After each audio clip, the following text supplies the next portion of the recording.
Welcome back my friends. अब हम लोग एक टॉपिक सीखेंगे जिसका नाम है रेडियस ऑफ जायरेशन। आप जायरेशन को या गायरेशन को, आपका मन, स्पेलिंग कुछ इस तरीके से है, हेडिंग डाल लें रेडियस ऑफ जायरेशन। ये क्या है थोड़ा समझिए। जैसे अगर मैंने एक ऑब्जेक्ट लिया था अभी थोड़ी देर पहले भी, इट हैव मैनी पार्टिकल्स। देखो, any object is made of n particles. सभी पार्टिकल्स के रिस्पेक्ट से जब हमने मोमेंट ऑफ इनर्शिया निकाला था तो आपको याद होगा एक फॉर्मूला आया था m1 r1 square m2 r2 square dot dot mn rn square. Okay, यानी कि हर पार्टिकल का अलग अलग हमें मोमेंट ऑफ इनर्शिया कैलकुलेट करना पड़ा और फिर उनको ऐड करना पड़ा। अगर हम सपोज करें यहां कोई एक्सिस ऑफ रोटेशन से पर्टिकुलर डिस्टेंस पर इस पूरे ऑब्जेक्ट का मास, टोटल मास सिचुएटेड कंसीडर कर लिया जाए और ये जो डिस्टेंस है वो कैलकुलेट कर लिया जाए, तो इसका एक अल्टरनेट फॉर्मूला तैयार होगा जिसे हम लिखेंगे mk स्क्वायर। अलग अलग r1 r2 r3 ना यूज करो, मतलब ऐसा कंसीडर कर लो, ऐसी कोई डिस्टेंस और जो point of centre of mass हो उससे एक्सिस ऑफ रोटेशन की जो इस वैल्यू के इक्वल वैल्यू दे दे। तो यहां जो हमने डिस्टेंस के यूज की है उसको अगर हम बनाएंगे तो i बाई m का रूट बनेगा कि नहीं बनेगा बताओ।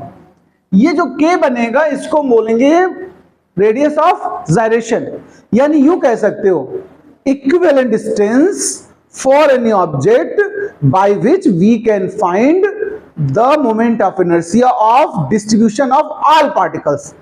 देखो, पार्टिकल्स के डिस्ट्रीब्यूशन से जो मोमेंट ऑफ इनर्शिया निकले वही मोमेंट ऑफ इनर्शिया जिस डिस्टेंस को लेकर के टोटल मास के साथ स्क्वायर करके मल्टीप्लाई करने से आ जाए वो डिस्टेंस कहलाएगी moment of radius of gyration.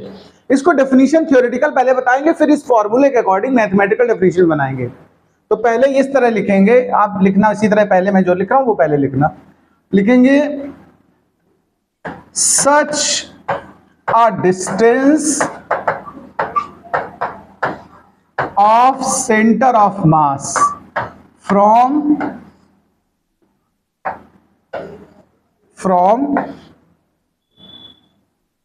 axis of rotation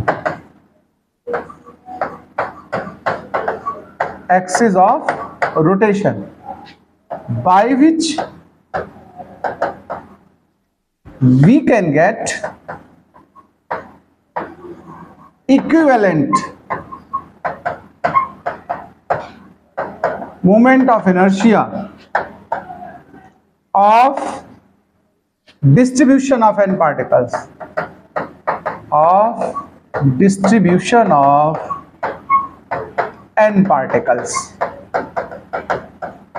फिर आप फॉर्मूला लिखेंगे I is equal to mk square where k is called radius of gyration.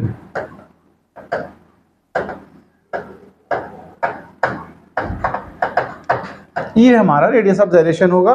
इसके लिए अगर फॉर्मूला बनाना चाहें तो ऐसे बना सकते हैं। देखो, यहां से भी एक डेफिनेशन बनेगी। हम कहेंगे radius of gyration is equals to the square root of the moment of inertia and total mass. तो आप लिख दीजिए द स्क्वायर रूट ऑफ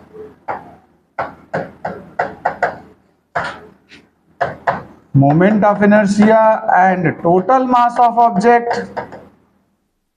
ना square root of ratio of, या रेशियो वर्ड और लगाइएगा, square root of ratio of moment of inertia and total mass of object is called radius of gyration. एक बात देखो, रेडियस है ना, तो इसकी यूनिट अगर पूछा जाए तुमसे, मान लो सपोज करो unit of radius of gyration, तो क्या बताओगे? Metre. Dimension of radius of gyration बनाना हो तो एल, नोट कर लो इसको।